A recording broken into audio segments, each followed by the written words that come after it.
Nick Suriano wants to win an NCAA team title with Michigan, but there's one problem. There are two behemoths in their way with Iowa and Penn State. In between the Nittany Lions and the Iowa Hawkeyes, they've won the last 11 of 12 NCAA team championships, and that's just since 2008. These two teams are nearly impossible to beat, but if Michigan doesn't pull off an upset this year, they may never have a chance to do it again.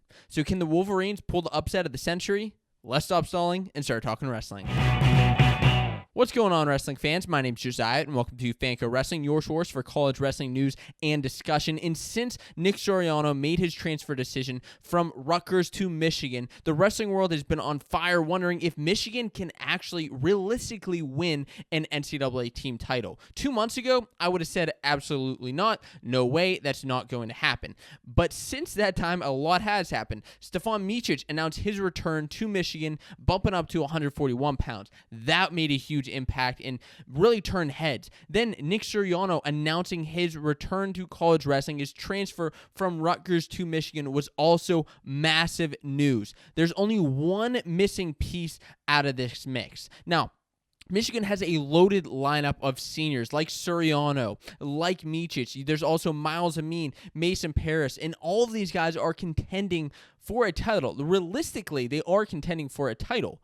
So this is their best shot to win it as a team, but can they actually pull this off? Now, how is Michigan going to perform at the national championship? I'm going to break that down weight by weight to let you know how each of these guys realistically will perform, whether they're going to be an All-American, whether they can reach just the blood round or the round of 16. I mean, they have a loaded lineup from top to bottom, and in the past, they've had 6 All-Americans that are in this lineup. I mean, if we look at how high they've placed in the past, these guys are they have the potential to do very, very well on the national stage. 3 finalists in this lineup as well. So we're going to break that down here. First of all, Nick Suriano at 125 pounds. That's where he's likely going to go. Whether he goes 25 or 33, I mean, personally, I think he has a better shot at 133, but 125 is where Suriano looks to go. He is a national finalist and a national champion at Rutgers, but now he's at Michigan, and he has a shot to do it again. 125, is he going to be able to beat Spencer Lee? I say no, but there are a lot of wrestling fans that say yes. I'd love to hear your thought just off the beginning. Can Nick Suriano defeat Spencer Lee this year? Yes or no?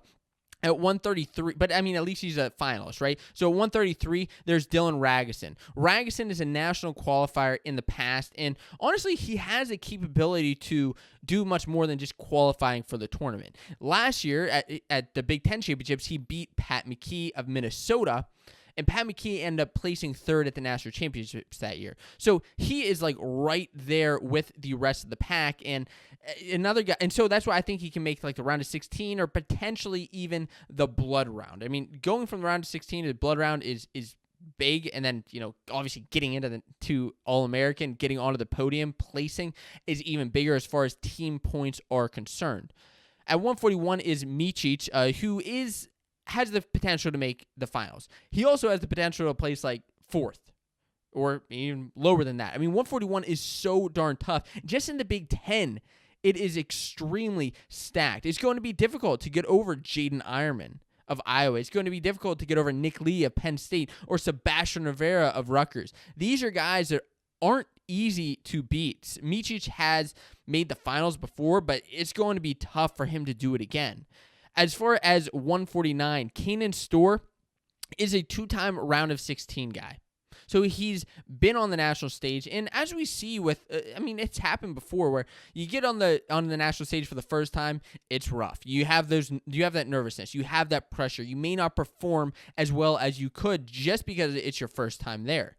He did it again in a tough bracket, round of 16, but just like Ragusin at 133, Kanan Storr has the capability to do well. He beat Yaya Thomas last year, who ended up coming back and placing 3rd at the national championships. He beat him in sudden victory. And Storr is a guy who I think can make it past the round of 16, get to the blood round this year. And another guy who is right there is Will Luan at 157. He is a round of 16 guy who has made the round of 16 before, but as we look at who he's wrestled before, he hasn't really beat any of those top All-Americans. He hasn't beat any of the blood round guys. He's beat round of 16 guys, but that's about it. So that's why I'm projecting him to get into the round of 16. So right here off the top of the bat, we have some guys who, they have potential to outperform, but they're going to have to do more than that if Michigan really wants to win a team title, right?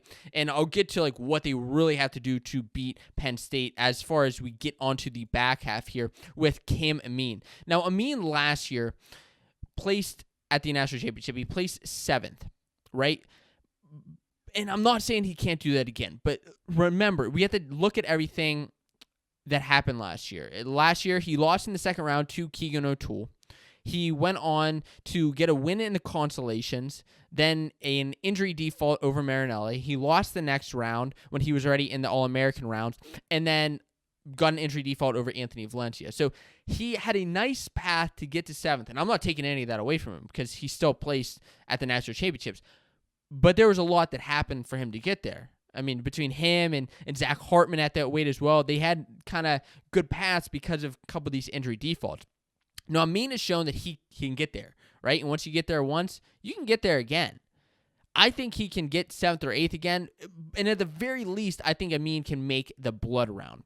So we have a lot of guys in Michigan here so far who are either in blood round, round of 16, but now, we're almost to the, bulk, the meat of the lineup that's just going to be doing all of the scoring. Max Mailer at 174, and 174 is the weight where Massa, that guy I said could be a key proponent to Michigan doing well this year. Massa, we're not sure if he's returning it or not. He just had a kid. He may want to spend time with the family. He still has eligibility, as far as we're concerned, to come back another year. But Max Mailer is a national qualifier. He has a fighting chance to do well. He's beaten Rutgers' Jackson Turley in the past, and he was an All-American. He beat him in extra matches last year. And Mailer is a redshirt junior, so he's going to put up that fight. He's in a tough Michigan room. He has great training partners that are going to keep pushing him. But let's take this for an instance, right? Even if Massa does return, 174 is one of the toughest weights in college wrestling. You have 4 guys who are either national finalists or national champs right at the top. And that's the top 4. I'm not saying they're going to place top 4, but even if Massa gets in there, it's going to be tough to break that, right? And Massa or Mailer, they're both going to put up a fight, but then we get to 184 with Miles Amin, who has a history of placing 3rd. The last 3 attempts at the national championship, he's placed 3rd. Didn't have the tournament he wanted to last year, losing in the semis, but this could be his year, now dropping down to 184. Between Aaron Brooks and Trent Hiley, it's a tough weight, but Miles Amin can get there. He is somebody who in this lineup has the potential to realistically make the finals. How about Pat Bruckey? Can he make the finals? Maybe, but his best win so far in his career is probably over Jacob Warner of Iowa, who's placed 4th at the national championships, but that was back in 2020. And we look at recency because that has some effect. He has a loss to Jake Woodley of Oklahoma this season. So he has that loss that maybe shouldn't have had that loss. He has the chance to avenge it, but then he also has a great win over Jacob Warner. And Bruckey has history where he's placed at the national championships before. He's placed as high as 4th. Can he get there again? It's possible. I can see him placing really anywhere from 4th to 6th. Bruckey is a guy who I think will get onto the stand this year. And then Mason Paris is the finals. He's going to make the finals this year. He's the second toughest heavyweight out there. He dominates the rest of the field. Unfortunately, he can't get over Gable Steveson, and that's the toughest guy one of the toughest guys in college wrestling is Gable Steveson. So how does Michigan actually look as far as team points? The minimum points I think they can score is 77 points. This is based on where the round of 16 guys aren't really placed anywhere higher than that. The national qualifiers, they're just getting to the national qualifying. And the All-Americans are placing kind of where they should. Nothing extra. 77 points is right around where I have them.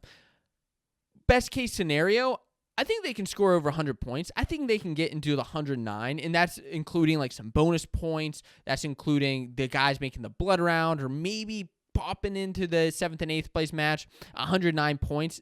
But how does that compare with Penn State and Iowa. And by the way, if Massa returns, who's that key proponent there, I mean, that adds on an extra 10-plus points just in itself, potentially, getting them to 120 potential points. Now, Iowa's scoring, and Penn State are scoring anywhere from 120 to 130 points. So what needs to happen for Michigan to actually beat Penn State or Iowa? Well, first of all, Penn State and Iowa need to underperform.